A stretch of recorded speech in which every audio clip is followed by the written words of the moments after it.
In the southwest corner of Alaska, next to a line of islands that point across the Bering Sea, sits Bristol Bay, home to one of the most plentiful salmon runs on Earth. Nearly 20 years ago, a Canadian company named Northern Dynasty Minerals started planning for a gold and copper mine nearby, which it has said would create jobs.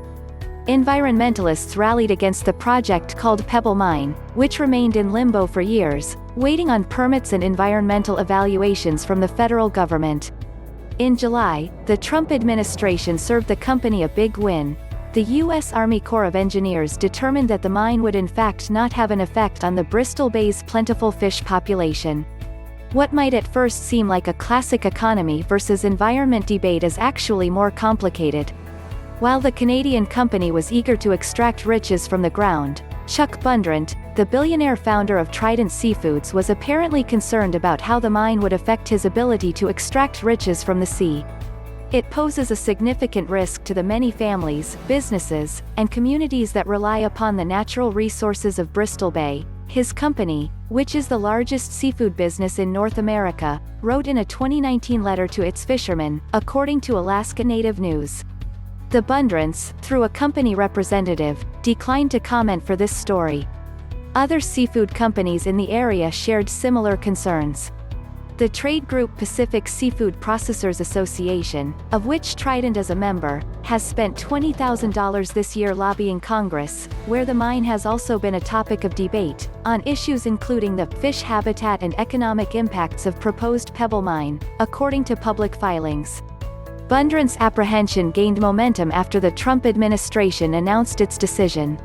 Donald Trump Jr., known as a big hunter and outdoorsman, tweeted out his concern on August 4.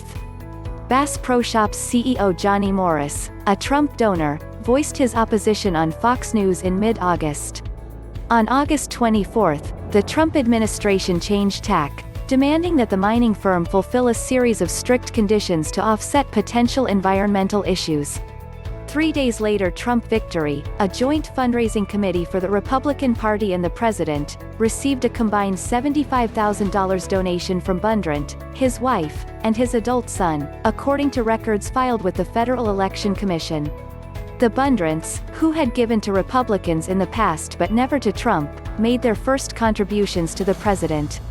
Chuck Bundrant has been fishing the Alaskan waters since 1961, and today has a fleet of 41 vessels that trawl frigid seas and 16 processing plants, mainly spread across the Pacific Northwest.